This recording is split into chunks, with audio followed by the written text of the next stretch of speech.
Taba wa taral mujrimina musfikina mimma fi wa yaquluna ya wailatana mali hadzal kitab. Aduh, kayaknya saya agak mungkin ada yang keliru ya bahasanya. Mali hadzal kitab ya.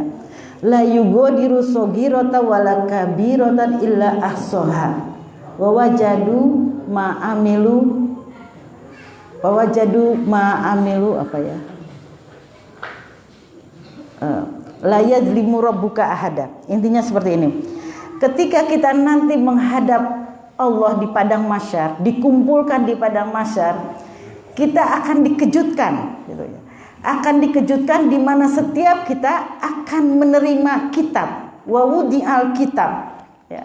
Kitab itu adalah film atau perbuatan kita selama di dunia. Dan kita masing-masing terkejut sampai disebutkan di dalam Al-Quran dengan bahasa balaghah yang begitu dahsyat. Walau taro mujrimina musfikina, dan orang-orang yang banyak dosanya itu sangat terkejut dan sangat ketakutan gitu. Sangat ketakutan sampai berteriak, ya wailatana mali hadzal kitab, kitab apa ini gitu. La saghiratan wala kabiratan illa ahsaha, dan semuanya tertulis di situ. Jadi apapun yang kita lakukan, termasuk apa yang kita lakukan pada malam hari ini, adegan-adegannya semua terlihat jelas dan tergambar jelas. Sehingga ketika pada saat itu kita mungkin ya lakukan malam-malam, tengah malam chattingan dengan mantan misalnya gitu ya, langsung aja ini ceritanya, atau melakukan tipu-tipuan atau ngomongin orang, semuanya tergambar jelas di situ. Dan kita akan menjerit, ya Allah, padahal udah tak delete loh, kok ada tulisannya gitu. Ternyata malaikat nggak mendelete setelah kita menulis itu, setelah kita melakukan perbuatan dosa. Apa-apa kita ngomongin orang, semuanya ada gitu. Padahal ngomongnya bisik-bisik gitu. Padahal ketika kita menipu seseorang, berdusta pada seseorang, nggak ketahuan loh gitu. Kok ternyata tergambar jelas dengan adegan yang betul-betul jelas, sehingga kita saat itu menjerit ya. Orang-orang di padang mahsyar itu menjerit melihat semuanya, tidak ada yang bisa disembunyikan. Dan pada akhir kalimah ayat tersebut, la yadzlimu rabbuka ahada, sesungguhnya Allah itu paling tidak pernah mau makhluknya masuk ke dalam neraka sebetulnya gitu. Allah tidak pernah menganiaya makhluknya sedikit pun, sehingga di sana tidak ada markup, tidak ada tipu-tipuan di mana kalau memang dosa kita segitu ya segitu, nggak ada yang dinaikin, nggak ada yang pahalanya sedikit dibanyakin karena ada hubungan kedekatan gitu, nggak. Tapi semuanya Allah itu dengan seadil-adilnya, dan sesungguhnya Allah itu paling tidak mau hambanya masuk dalam neraka gitu. Cuma kita yang sering mengabaikan. Peringatan demi peringatan telah Allah berikan. Nah, di dalam gambaran akhirat tadi, maka Al-Quran juga membocorkan. Nah, disitulah kenapa Allah tuh sebenarnya tidak ingin kita masuk ke dalam neraka. Sehingga apa? Sehingga Allah membocorkan rahasia-rahasia di akhirat itu di dalam kitabnya yang mulia, Al-Quranul Karim, yang sering kita abaikan mungkin, pada sebenarnya sudah dibocorkan. Bahwa ada banyak penyesalan-penyesalan yang dilakukan atau yang dirasakan oleh orang-orang yang sudah mendahului kita gitu. Penyesalan-penyesalan orang yang telah meninggalkan dunia ini sebenarnya sudah dibocorkan di dalam Al-Quran. Jadi kalau malam ini ibu-ibu memahami penyesalan apa sih yang dirasakan oleh ahli kubur gitu, saudara-saudara kita yang telah mendahului kita, maka insya Allah kita tidak akan melakukan itu gitu. Ya, kita kupas satu-satu. Penyesalan yang pertama ini ayatnya sudah sangat populer, sering dibacakan atau sering dibawakan oleh para pendakwah, yaitu surat Al-Munafikun ayat 10. Ya, ini pada hafal semua. Orang-orang yang telah mendahului kita, kalau di situ disebutkan bukan sudah meninggal, tetapi pada saat sakaratul maut. pada saat sakaratul maut itu, orang-orang yang sudah tahu, sudah ditunggu oleh para malaikat maut gitu ya, sudah nafas sudah ditenggorokan, mereka itu berteriak. Jadi jangan kira orang yang sedang sakarat itu dia tidak tahu apa-apa. Disitulah terjadi dialog manusia dengan Allah sesungguhnya gitu. Dan dia memohon kepada Allah, Robbi laula akhortani ila ajalin qarib. Al-Munafikun ayat 10. Fa'asaddaqo. Jadi ya Allah, tolong tunda kematianku sebentar aja. Sebentar aja. Dan apa yang diinginkan oleh orang-orang itu adalah apa? Bersedekah. Bukan dia pengen tolong kembalikan aku atau tolong tunda kematianku, aku pengen naik haji, bukan. Aku pengen belum selesai bagi-bagi warisan, bukan gitu. Atau dan lain sebagainya. Tetapi yang disesali oleh orang-orang yang sedang menghadapi sakaratul maut adalah kurangnya sedekah gitu. Ini udah dibocorkan gitu. Lalu kenapa sedekah yang menjadi penyesalan bagi orang-orang yang sedang menghadapi sakaratul maut? Ternyata pada saat itu, nih nanti kita semua akan mengalami ya. Jadi tolong diperhatikan dan tidak diambil pelajarannya.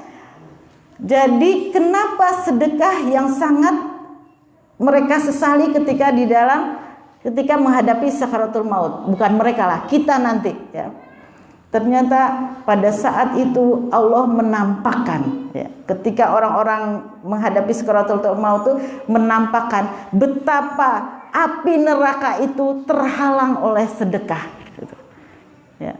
Terhalang oleh sedekah. Jadi orang-orang yang menghadapi sakaratul maut kan ada yang tenang, ya ayat Tuhan nafsul mutmainnah, ya tenang, ada yang wajahnya gelisah, ada yang meninggalnya dengan senyum dan sebagainya. Itu ditampakkan gitu. Kalau orang baik ditampakkan surga sehingga dia bisa tersenyum meninggalnya. Kalau orang jahat ditampakkan neraka dan dilihat betapa orang yang punya sedekah itu api neraka tidak bisa menyambar gitu. Dihalangi oleh sedekah-sedekahnya. Dan pada saat itulah manusia menyesal. Kalau aku diberi kesempatan hidup, mau aku sedekahin semuanya supaya betul-betul api neraka tidak bisa mendekat kepada kita. Jadi itulah ya. Jadi orang-orang yang sedang menghadapi sakaratul maut menyesal karena sedekah. Dan sedekah itu ternyata ketika di padang mahsyar, di mana matahari jatuh ke bumi, di mana semua orang panik berjalan sendiri-sendiri, di mana seorang ibu tidak memperhatikan anaknya lagi, suami tidak memperhatikan istrinya, semua hanya memikirkan diri sendiri. Dan kemana kita akan berlindung? Kalau kita pernah tahu di Aceh itu ada tsunami di mana air lautan tumpah ke daratan. Pada saat itu juga air laut tumpah ke bumi tapi berbentuk lahar panas. Matahari hanya sejengkal kita dan gunung-gunung kal ihnil mangfu seperti anai-anai yang bertebangan gitu, sehingga betapa kacau dan takutnya manusia pada saat itu. Dan kemana setiap orang berlindung? Ternyata manusia akan lari berlindung kepada sedekah yang pernah dia berikan walaupun hanya sebutir biji korma. Jadi kalau biji korma aja yang kita sedekahkan betapa kecil perlindungan dia. Tapi kalau semakin banyak orang bersedekahnya maka perlindungan dia kemana-mana, dia akan dinaungi oleh awan yang teduh, yang dijaga sampai dengan nanti pada saat yaumul hisab. Nah, betapa dahsyatnya sedekah ini. Jadi ternyata sedekah itu bukan menolong orang yang kita beri, tetapi menolong kita sendiri. Nah itu penyesalan yang pertama orang-orang yang sedang baru menghadapi sakaratul maut. Sekarang selanjutnya adalah ketika kita sudah di alam kubur. Nah sekarang kita sudah di alam kubur, penyesalan apa yang dilakukan, yang dirasakan oleh manusia yang di alam kubur. Di alam kubur itu disebutkan di dalam surat As-Sajdah ayat 12, disebutkan walau taro izil mujrimuna nakisu ru'usihim inda rabbihim. Ya. Dan nampak orang-orang tuh pada ketakutan, ya, di dalam alam kubur tuh pada ketakutan, sedih, menderita gitu. Apa yang mereka teriakan? Robbi, walau taro izil mujrimuna nakisu rabbihim Robbana absorna wasami'na farji'na na'mal solihan inna mungkin. Ini penyesalan orang yang di dalam kubur. Ya Allah, aku telah mendengar betapa jeritan orang-orang yang ada di dalam neraka. Jadi di alam kubur itu jangan kira kita tidak tidur selamanya. Ternyata sudah dimulai hisab di alam kubur sampai dengan nanti kita dibangkitkan. Sudah dimulai didatangkan binatang-binatang dari api neraka, kalajengking atau apa yang sekali gigitannya membuat kita hancur menjadi debu gitu. Dan pada saat itulah kita berteriak, ya Allah, aku mendengar betapa mengerikannya api neraka ini ya Allah, maka tolong kembalikan aku ke dunia. Penyesalan lagi kan, aku ke dunia sebentar saja, aku akan melakukan amal soleh. Dan apa amal soleh yang dirindukan oleh penduduk ahli kubur? Yaitu tadi, ketika seseorang si mayit itu sudah ada di dalam alam kubur, mereka begitu ketakutan. Diceritakan bahwa ketika malaikat Munkar dan Nakir datang menghadap si mayit, di mana 7 langkah kita sudah orang yang hidup yang melayat meninggalkan kita, maka didatangkanlah malaikat Munkar dan Nakir, disebutkan berwajah sangat seram, sangat mengerikan, yang melihatnya saja kita sudah terbakar. Jadi di alam kubur itu ternyata ada bakar-bakaran juga gitu. Bukan tunggu di akhirat, dibakar hidup lagi, dibakar hidup lagi. Nah, lalu kemudian ada mayit yang dia dijaga dengan makhluk rupawan. Mudah-mudahan kita nanti ya makhluk rupaan. Kalau laki-laki maka yang datang bidadari, kalau perempuan yang datang adalah bidadara gitu, ganteng-ganteng, sehingga seketika kita lupa dengan suami yang di rumah gitu. Itu dijaga oleh makhluk rupawan, dan dia akan menjaga dari arah kepala sehingga malaikat tidak bisa bertanya dari arah kepala. Malaikat Munkar Nakir langsung muter ke arah kaki, dia juga lari ke arah kaki menjaga kita gitu. Sampai akhirnya malaikat, wahai makhluk rupawan, menyingkirlah kamu. Aku sudah diperintahkan oleh Allah untuk menanya makhluk ini, hamba ini yang baru saja meninggal katanya. Lalu apa kata makhluk rupawan? Baiklah, kalau memang itu perintah Allah, tapi jangan kamu sakiti satu lembar rambut pun hamba ini. Enak banget kan? Dan selanjutnya mayit itu akan dijaga oleh makhluk rupawan sampai dengan sampai dengan nanti dibangkitkan. Jadi selama nanti dikubur bertahun-tahun atau mungkin ratusan tahun, dia merasa nyaman di dalam gitu. Ada AC-nya, ada spring bed-nya, ada makanan yang enak gitu ya. Wah, pokoknya seneng gitu. Sampai mikir kok nggak dari dulu-dulu mati gitu ya. Dan ditemani oleh tadi makhluk rupawan. Dan pada akhirnya kita akan bertanya, wahai makhluk rupawan, siapakah kamu ini? Kenapa kamu menjaga aku begitu baiknya gitu? Sedangkan mereka yang di sebelah sana sampai menjerit-jerit, sedangkan aku betul-betul tidak mendapatkan hisab kubur.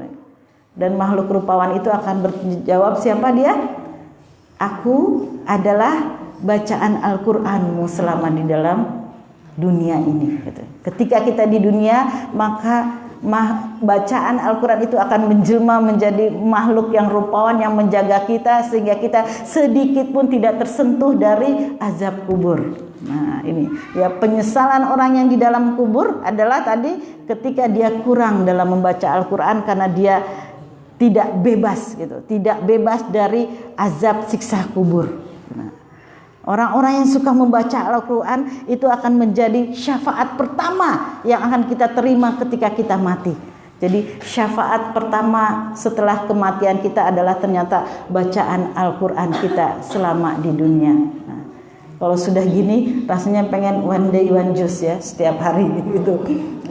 Dan ternyata selama sudah disebutkan, selama orang yang suka membaca Al-Quran itu, maka sampai dengan hari dibangkitkan dia tidak akan mendapatkan siksa kubur. Dan bahkan nanti ketika kita nanti dihisab gitu, maka bacaan Al-Quran kita juga yang menuntun untuk melewati jembatan Shirathul Mustaqim gitu. Ternyata bacaan Al-Quran kita semalam hanya 6 ayat, maka kita berhenti di satu tempat, bingung lagi cari jalan. Ternyata setiap malam kita lebih dari 6 ayat sampai dengan 12 ayat, maka akan berbeda jalannya dengan orang yang membaca 6 ayat. Jadi apalagi kalau semalam sehari kita bisa menghabiskan waktu 1 juz gitu. Semakin cepat kita untuk menuju melewati jembatan Shirathul Mustaqim yang sangat menyeramkan itu gitu. Jadi jembatan Shirathul Mustaqim itu sangat menyeramkan. Kalau dalam hiasannya rambut dibelah 7, kita lewat dan di bawahnya api neraka yang berkobar-kobar. Dan ketika ada manusia yang jatuh ke dalam api neraka itu, maka semakin meledak itu apinya. Karena apa? Bahan bakar dari api neraka itu adalah apa? Waquduhan nasu wal hijarah. Manusia dan batu. Jadi kalau ada manusia yang jatuh, itu namanya bahan bakar api neraka. Dan akhirnya semakin berkobar-kobar. Nyari tisu. Nah, sehingga ternyata bacaan Al-Quran kita selain kita menolong di dalam alam kubur, ternyata juga untuk menuntun kita melewati jalan Shirathul Mustaqim. Maka Rasulullah pernah berbicara kepada jamaahnya atau kepada sahabat-sahabatnya, kalau seandainya kamu membaca 1 ayat sebelum tidur, maka ada orang memberi onta, maka lebih berharga bacaan 1 ayatmu. Dan kalau kamu membaca 2 ayat, ada orang mengantarkan 2 ekor unta, maka lebih bagus bacaan atau lebih berharga bacaan ayat Al-Quranmu 2 ayat. Bayangkan kalau 3 ayat, 4 ayat, itu unta 4, 5, 6 itu tidak ada bandingannya. Begitu Rasulullah mengajarkan kepada para sahabat-sahabatnya untuk bisa membaca Al-Quran sebelum tidur, dan itu lebih berharga dari onta-onta berapapun jumlahnya gitu. Nah, sehingga tadi bacaan Al-Quran yang pertama akan menjadi syafaat di alam kubur dan menjadi penolong untuk kita melewati jembatan Shirathul Mustaqim, juga ternyata pahalanya atau nilainya lebih besar daripada 1, 2, 3 ekor unta. Nah itu ya, jadi penyesalan orang-orang yang sudah meninggal adalah dia kurang dalam membaca ayat suci Al-Quran. Kalau di dunia bacaan Al-Quran kita itu akan menjadi cahaya. Jadi siapa yang ingin banyak cahaya, maka banyaklah membaca Al-Quran. Maka kalau kita lihat ya, para penghafal Al-Quran itu wajahnya tuh kok ngelihatnya tuh seneng, teduh, seperti bercahaya. Ya itu mungkin yang disebutkan bahwa bacaan Al-Quran kita itu akan menjadi cahaya. Selanjutnya penyesalan dari orang-orang yang telah mendahului kita adalah di dalam surat Al-Mulk ayat 10, lau kunna nasma'u au naqilu ma kunna fi ashabis sa'ir. Jadi di dalam surat Al-Mulk sebelumnya adalah ayat takadu tamayyazu minal ghaid. Ketika orang-orang mau sudah di pintu gerbang api neraka, itu malaikat tuh marah sama kita gitu. Nariknya itu sekeras-kerasnya, takadu, benar-benar keras dengan penuh kebencian, masuk kamu ke dalam neraka gitu. Dan disitulah manusia itu menyesal. Menyesalnya bilang gimana? Laukuna nasma'u au naqilu ma kunna fi ashabis sa'ir. Seandainya aku dulu sering pengajian. Wah, ini enggak berlaku buat warga Jayapranan yang rajin pengajian. Seandainya aku sering pengajian dan sering berpikir atau mengamalkan apa-apa yang diajarkan, mungkin nasibku tidak seperti ini gitu. Ternyata orang-orang yang tidak pernah pengajian ya, itu akan menyesal. Karena ternyata dari pengajian demi pengajian, itulah Allah mengirimkan hidayah kepada kita untuk bertambahnya iman. Iman itu naik turun. untuk menjaganya, untuk menambahnya dari pengajian ke pengajian. Karena disitulah Allah sering titipkan hidayah. Memang bukan penceramah yang bisa memberikan hidayah gitu. Penceramah sekali berapapun tidak pernah bisa memberikan hidayah. Allah yang memberikan hidayah lewat lisan orang-orang yang menyeru pada kebaikan gitu. Dan orang-orang yang tidak pernah ikut pengajian ternyata mereka menyesal di akhirat. Dan dia berkata, laukunna nasma'u, andai kata aku suka mendengar pengajian, au nakilu, dan memikirkan apa yang disampaikan, aku tidak akan pernah aku bisa masuk ke dalam neraka sa'ir. Sebelum saya teruskan, dan di sini saya sekalian karena ini ayatnya mengajak pada pengajian, saya jadi ingat iklan gitu. Saya iklan dulu, hadirilah kajian spesial supaya nggak ngantuk. Hadirilah kajian spesial Majelis Taklim Raudatul Huda di Masjid Nurul Huda Purbayan. Ini titipan. Pada hari Sabtu jam 4 dengan Ustadz Sofyan Setiawan dari Bandung. Judulnya Obati Sakitmu dengan Al-Quran. Nah, kenapa saya harus bacakan ini? Yang pertama tadi ada hubungannya dengan penyesalan orang-orang yang sudah mendahului kita. Ya, bapak-bapak juga hadir ya. Ini bagus sekali dari Bandung. Obati sakitmu dengan Al-Quran. Beliau pemilik dari kebun Al-Quran, memiliki pendiri kebun Al-Quran. Jadi juga ini ada hubungannya dengan Al-Quran yang kita tadi, penyesalan orang-orang yang telah mendahului kita, dan dia sudah ada di dalam alam kubur. Ini insya Allah akan meningkatkan iman kita beberapa digit dan akan menjadikan kita lebih akrab, lebih mencintai dengan Al-Quran yang akan menjadi syafaat pertama kita. Hari Sabtu nanti jam 4 sore di Masjid Nurul Huda. Wah, sekalian. Kalau nanti saya takut lupa nyampein. Nah, inilah dalam kehidupan kita ibu-ibu, bapak-bapak, bahwa kita harus senantiasa memperbaiki hubungan kita dengan Allah. Nggak ada yang akan kita lakukan di dalam kehidupan sehari-hari kecuali bagaimana kita memperbaiki hubungan kita dengan Allah. Lain-lainnya tidak ada yang penting. Dan Allah sudah berjanji, barang siapa yang memperbaiki hubungannya dengan Allah, Allah akan memperbaiki hubungannya dia dengan manusia dan makhluk lainnya gitu. Dalam segala urusannya. Kita ada masalah dengan anak, perbaiki hubungan kita dengan Allah. Kita ada masalah dengan suami, nggak usah ngincer-ngincer suami ada di mana, tanya-tanya segala macam, resah kita. Emang kita bisa ngawasin dia di kantor gitu? Emang kita bisa ngawasin dia di mana? Nggak, udah perbaiki aja hubungan kita dengan Allah. Bagaimana puasa kita, bagaimana sedekah kita, bagaimana sholat kita, sholat malam kita, terus perbaiki.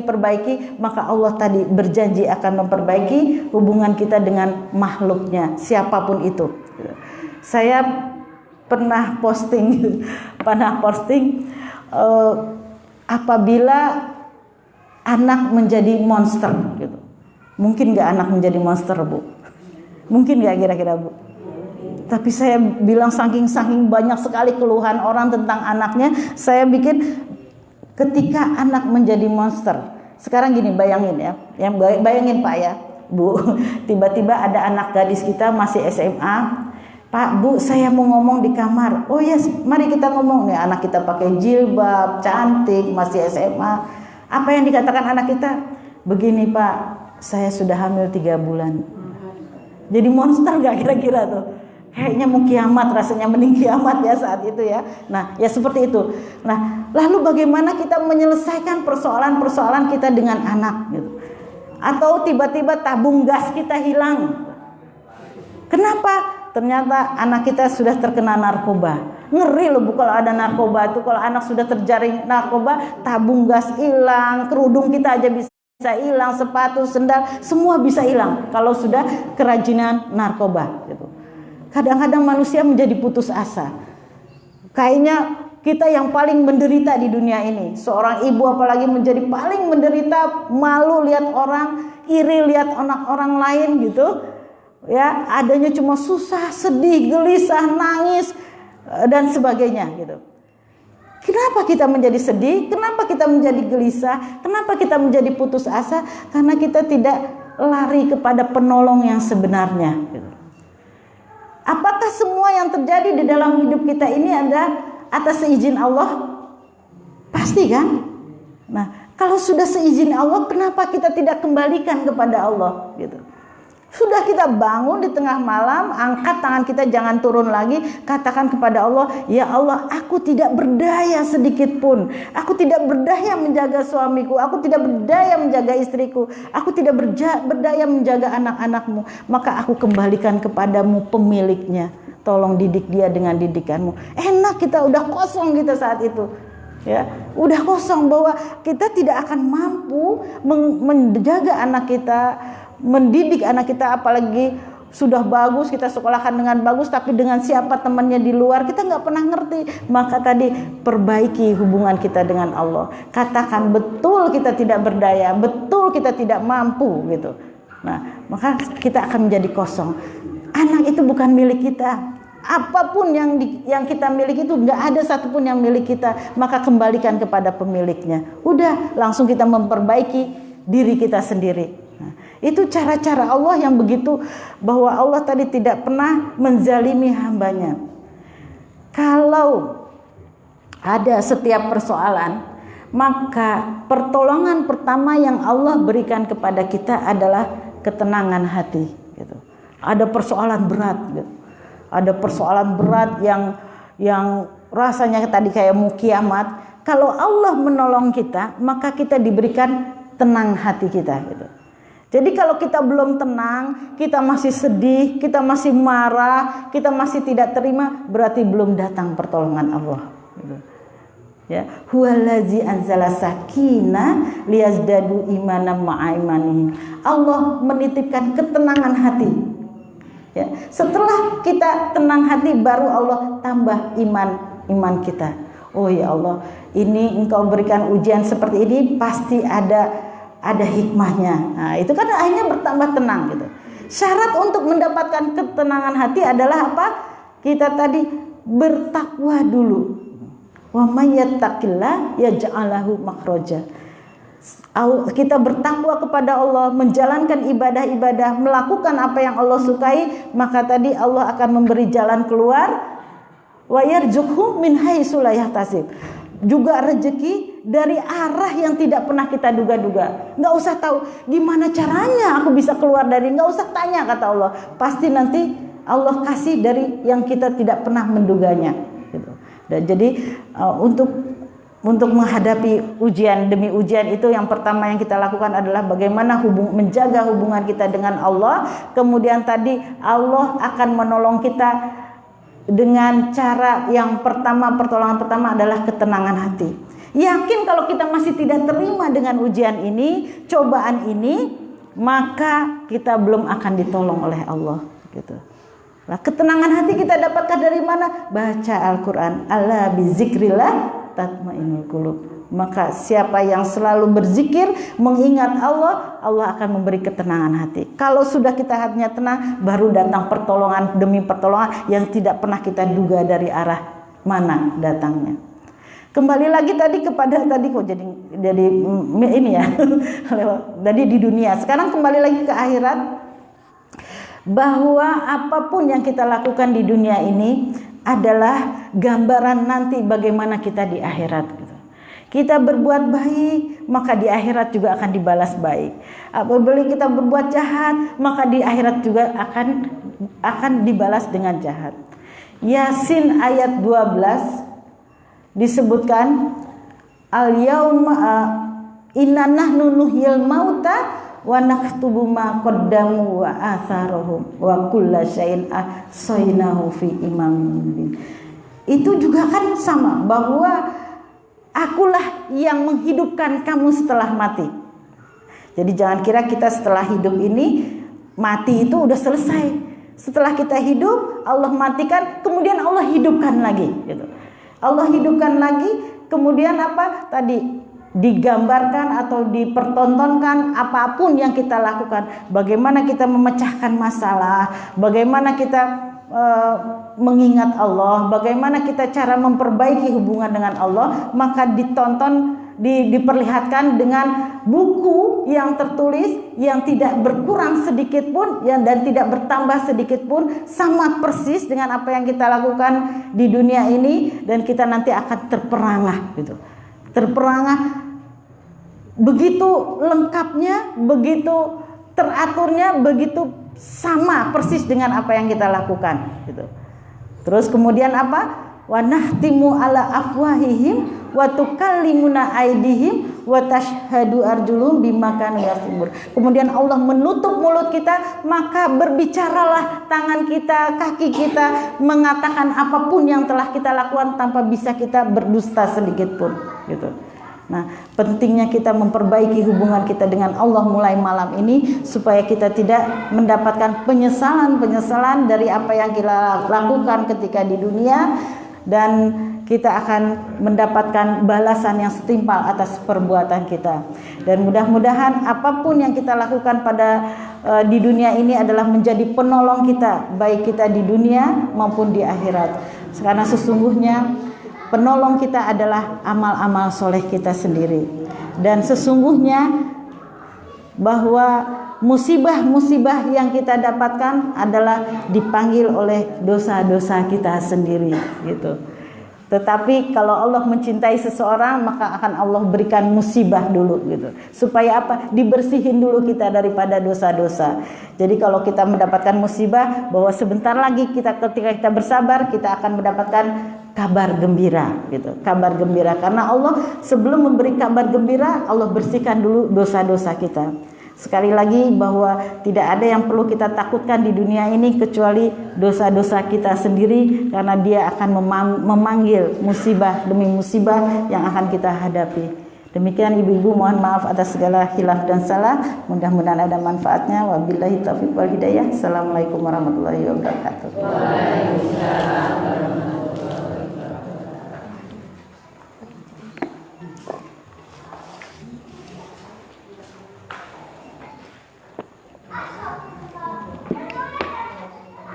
Jam berapa itu? Saling dulu. Saya bingung jam. Oh, jamnya Udah jam 11. nggak bisa dipakai.